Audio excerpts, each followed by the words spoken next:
Ada seorang guru yang mempunyai gaji 700.000. Kemudian ia dipecat hanya gara-gara memosting gajinya tersebut di medsos. Yang menjadi pertanyaan penting di sini adalah, kok bisa ia tetap bertahan di pekerjaannya walaupun digaji hanya 700.000? Ada 4 alasan, teman-teman. Kita akan bahas. Audio Jungle. Hai, saya Faisal Majid dan pada kesempatan kali ini kita akan membahas 4 alasan kenapa sih orang tetap bertahan di pekerjaannya walaupun memang ia digaji sangat rendah. Di channel ini saya akan berbicara tentang pendidikan secara luas, tidak hanya sekedar belajar dan mengajar, tapi juga tentang isu-isu yang terjadi dalam dunia pendidikan. Dalam hal ini, ada pemecatan seorang guru karena ia memosting gajinya yang 700.000 itu di medsos. Jika teman-teman merasa bahwa channel ini bisa memberikan manfaat, jangan lupa subscribe, share ke teman-teman lainnya, dan juga like dan komen tentunya. Kita akan langsung masuk ke pembahasan.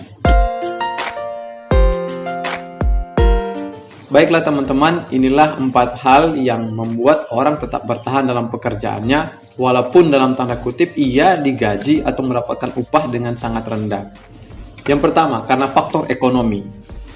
Faktor ekonomi di sini adalah ia membutuhkan uang untuk bertahan hidup. Ia bekerja sehingga ia bisa mendapatkan upah. Dari upah tersebut ia membeli makanan, minuman, membayar rumah, membayar air, listrik, dan kebutuhan lainnya.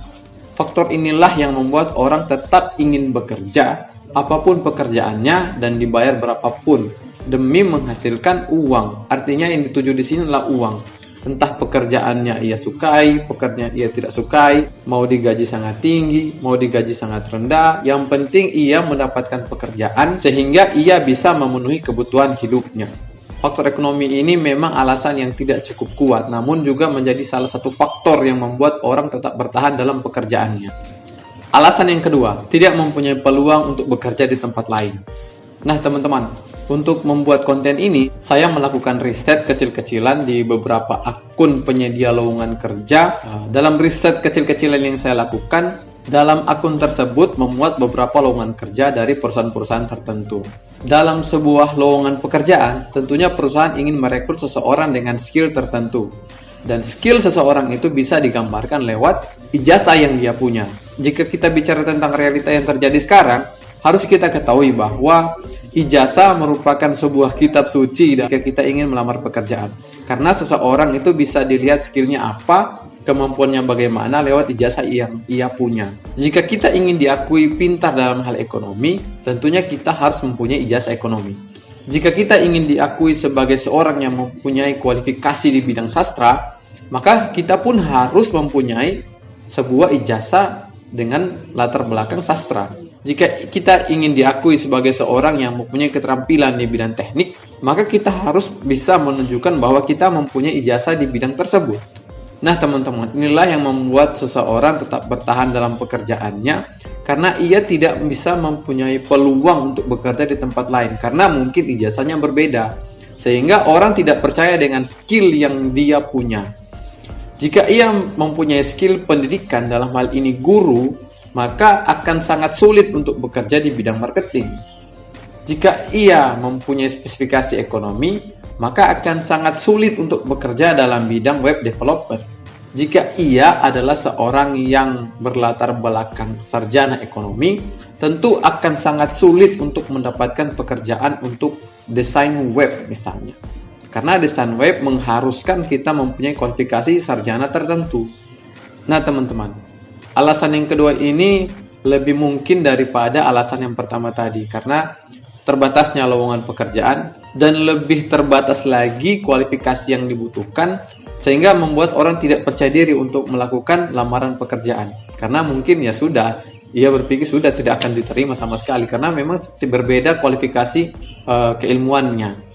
Itu mungkin yang membuat orang-orang dengan profesi sebagai guru tetap bertahan dengan gajinya yang 700.000 atau bahkan tetap bertahan dengan gaji yang di bawah 500.000 karena ia tidak mempunyai kualifikasi di bidang yang lain sehingga ia terbatas dalam pekerjaan tertentu. Orang tidak percaya ia bisa melakukan sesuatu karena ia tidak bisa menunjukkan ijazah sebagaimana kualifikasi keilmuan yang diminta.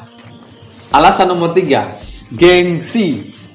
Menurut data dari Badan Pusat Statistik, bulan Agustus tahun 2020, pengangguran di Indonesia hampir sentuh angka 10 juta. Dan orang-orang dengan gelar D3 dan S1 itu menempati posisi pertama dengan jumlah 15%. Ini soal prestise, ini soal kebanggaan. Orang lebih bangga bekerja dengan seragam, walaupun misalnya dengan gaji yang 700.000 bahkan 500.000 dibanding dengan buruh kasar yang mungkin bisa mendapatkan UMP. Saya tinggal di Sulawesi Utara dan UMP di Sulawesi Utara ini hampir sentuh 3,5 juta. Bandingkan saja dengan gaji guru yang sebulan itu 700.000 misalnya atau 500.000. Itu bisa sekitar 7 kali lipat gaji buruh daripada gaji guru. Sebenarnya gengsi ini teman-teman bukan datang dari siapa yang melakukan pekerjaan, tapi bisa datang dari keluarga, datang dari istri atau suaminya, datang dari teman-temannya.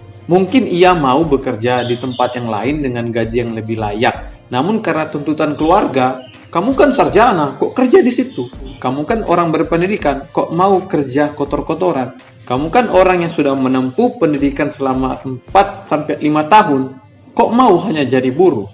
Keadaan inilah yang membuat seseorang tersebut tetap bertahan dalam pekerjaannya walaupun gajinya sedikit, karena orang-orang melihat bahwa pekerjaan tersebut lebih mempunyai prestise atau kebanggaan daripada pekerjaan yang lain yang lebih bisa mendapatkan upah yang lebih daripada yang ia kerjakan sebelumnya. Alasan yang terakhir, dan ini alasan yang paling masuk akal menurut saya, kenapa sih orang tetap bertahan dalam pekerjaannya walaupun ia dibayar dengan gaji yang sedikit. Dan yang nomor 4 adalah passion. Orang tetap bertahan dalam pekerjaannya tersebut karena ia mencintai pekerjaan tersebut. Ia tidak memandang berapa sih gaji yang ia dapatkan. Yang penting ia puas, ia tuntas, ia selesai mengerjakan pekerjaan tersebut. Contohnya teman-teman, saya pernah melihat sebuah program namanya Indonesia Mengajar. Di program tersebut, kita ditantang untuk bisa mengajar di pelosok-pelosok desa tanpa dibayar sedikit pun. Dan apa yang terjadi? Ternyata yang mengikuti program tersebut, yaitu orang-orang yang mau mengajar ke pelosok-pelosok desa, adalah orang-orang yang sebelumnya mempunyai pekerjaan yang sudah mapan. Bahkan ada seorang yang bergaji belasan juta rela meninggalkan pekerjaannya tersebut untuk mengikuti pekerjaan bertahun-tahun di tempat pelosok mengajar anak-anak di sana. Artinya pada saat itu ia tidak lagi memikirkan berapa ongkos yang akan saya dapat, berapa upah yang akan saya dapat, berapa sih gaji dari yang akan saya dapat. Namun ia lebih memilih menyalurkan kecintaannya. Ia lebih memilih ingin menyalurkan passionnya. Ia lebih memilih bagaimana sih mengekspresikan sebuah kemauan tanpa lagi memandang bahwa ia akan mendapatkan upah dari hal tersebut. Nah teman-teman, itulah 4 alasan kenapa sih orang-orang tetap bertahan di pekerjaannya walaupun ia digaji dengan gaji yang sedikit. Dalam hal ini seorang guru dengan gaji 700.000. Tentunya kita juga berharap bahwa pemerintah bisa memperhatikan guru-guru yang ada di Indonesia, karena sebagaimana kita tahu Jepang itu maju sekarang karena pada saat Jepang dijatuhi bom, pemerintahnya itu tidak mencari mana insinyur, mana orang yang bisa membuat bangunan, mana orang yang bisa menanam padi, mana orang yang bisa menjahit pakaian, tapi ia lebih memperhatikan berapa jumlah guru yang tersisa di negara tersebut. Karena ia mengetahui bahwa fungsi dari guru ini adalah vital. Seorang tentara, polisi, pejabat, bukankah mereka adalah seorang siswa dulunya? Jika tanpa didikan, ajaran, tempaan dari guru-guru, bagaimana mereka bisa meraih cita-cita mereka? Nah, itulah 4 alasan kenapa sih orang tetap bertahan dalam pekerjaannya walaupun ia dibayar dengan gaji yang sedikit. Yang pertama tadi ya, faktor ekonomi. Yang kedua, karena tidak mempunyai peluang di pekerjaan yang lain. Yang ketiga adalah gengsi, dan yang paling 4 yang saya anggap paling realistis untuk dijadikan alasan kepada ibu yang dipecat tersebut adalah passion. Sampai jumpa teman-teman di video selanjutnya. Jika channel ini bisa memberikan manfaat untuk teman-teman sekalian, jangan lupa untuk klik tombol subscribe, like, comment, and share kepada teman-teman lainnya. Dadah.